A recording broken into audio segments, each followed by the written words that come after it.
یہ پہلے ہی نشست کے اندر پہلے ہی گفتگو میں آپ نے بنیادی طور پہ جو یزیدی چہرہ ہے اس کو ایکسپوز کر کے رکھ دیا، اور جو سرکار مدینہ صلی اللہ علیہ وآلہ وسلم کا نظریہ ہے آپ نے منوان اس کو پروٹیکٹ کر لیا. یعنی بات وہ یہ کہ جو کچھ کرنا ہے باہر آ کے کرو، جو کرنا ہے علل اعلان کرو. یہاں سے ذرا بات کو آگے بڑھائیے کہ مروان نے جملے کیا اور اس کے بعد کیا ہوا ہے. بسم اللہ الرحمن الرحیم. انتہائی خوبصورت عنوان ہمارے ساتھیوں نے جاری کر دیا ہے. دیکھیں یہاں پر جو اصل کردار آپ نے ایک جملے کے ذریعے بہت واضح کر دیا کہ حضرت عمر بن عبدالعزیز رحمۃ اللہ علیہ ان کے سامنے کسی نے ایک مرتبہ صرف خلیفہ کہہ دیا اور آپ نے اس کو کوڑے لگوائے اور سزا دی اور ناراضگی کا اظہار کیا.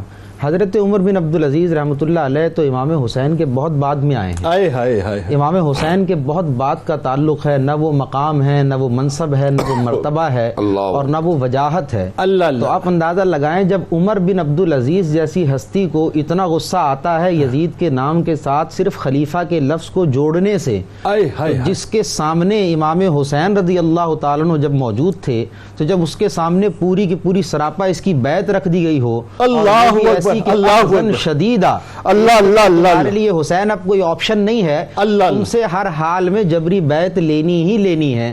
تو اندازہ لگائیے کہ پھر امام حسین جو خون رسول بھی ہیں، آبروئے رسول بھی ہیں، آبروئے اسلام بھی ہیں، آبروئے ایمان بھی ہیں، تو وہ کس طرح اس نام نہاد اور اس پلیت کے ہاتھ پر جو ہے وہ اپنا ہاتھ رکھ سکتے ہیں. اگر اس کی جگہ کوئی اور ہوتا، تھوڑی سی دینداری ہوتی، کچھ بھی ایسا معاملہ ہوتا، تو حسین کے اندر اتنا ظرف موجود تھا کہ آپ وہاں پر سرنڈر کر دیتے، اسلام کی بقا کے اندر مسلمانوں کے استحکام کے لیے وہاں پر کمپرومائز کر لیتے. لیکن اس مقام پر امام حسین علیہ السلام نے سرنڈر نہیں کیا. اور جس واقعے کی طرف آپ اشارہ کر رہے ہیں کہ یہ جو گفتگو ہو رہی ہے نا اس دارالخلافہ میں کہہ لیں یا اس میٹنگ ہاؤس کے اندر کہہ لیں، مدینہ شریف کے اندر، تو ولید بن عتبہ جو تھا نا، دارالامارہ گورنر ہاؤس میں، ولید بن عتبہ بنیادی طور پہ تھوڑا سا نرم مزاج آدمی تھا اور اہل بیت کے ساتھ اس کا ایک تعلق بھی تھا. یہ ولید بن عتبہ بن ابی سفیان ہے. تو جب اس کو وہاں سے انسٹرکشن آئی نا اس یزید کی تخت نشینی کے فوراً بعد کہ اخذاً شدیدہ بالکل جبری بیعت لینی ہے، کوئی آپشن نہیں دینا ہے ان کو، تو اس نے جو ہے کیا کیا کہ یہ پریشان ہو گیا کہ امام حسین کا نام اندر آ رہا ہے. اکابر صحابہ عبداللہ بن عمر اور باقی صحابہ کا آپ نے ذکر کیا ہے، یہ وہ ہیں جو ستون ہیں مدینہ کے اندر علم و فن کے، اور حسب اور نسب کے اعتبار سے خلفاء کے بیٹے ہیں، صاحبزادے ہیں اور بڑی وجیح شخصیات ہیں. تو اس نے کیا کیا، انہوں نے مروان کو بلا لیا کیونکہ یہ بڑا زیرک آدمی تھا اور اب ایک اس کا پولیٹیکل کردار رہ چکا تھا. تو جب مروان کو بلایا اور اس کے سامنے یہ کہا، تو اس نے کہا کہ دیکھو اس کے اندر وہ وفات والی بات کا ذکر مت کرنا، بلکہ ان کے سامنے سیدھی سیدھی بیعت رکھ دینا اور ان کے کوئی آپشن نہ دینا. تو القصہ مختصر، جب یہ سارے واقعے کے بعد امام حسین وہاں آتے ہیں اور آپ یہ ساری بات کر کے واپس پلٹتے ہیں، تو اس وقت یہ شرارتی مروان وہاں پر کہتا ہے کہ اے ولید، آج موقع ہے حسین کی گردن اڑا دو. اللہ اکبر. اگر آج یہ یہاں سے پلٹ گئے تو دوبارہ یہ تمہارے ہاتھ نہیں آئیں گے. اللہ اکبر. یعنی یہ اس نے اس وقت بھی خباثت کے بیج بوئے، اس سے پہلے بھی تاریخ میں یہ بو چکا ہے، کئی جنگیں اس کی وجہ سے لڑی گئیں، کئی مسائل اس کی وجہ سے ہوئے.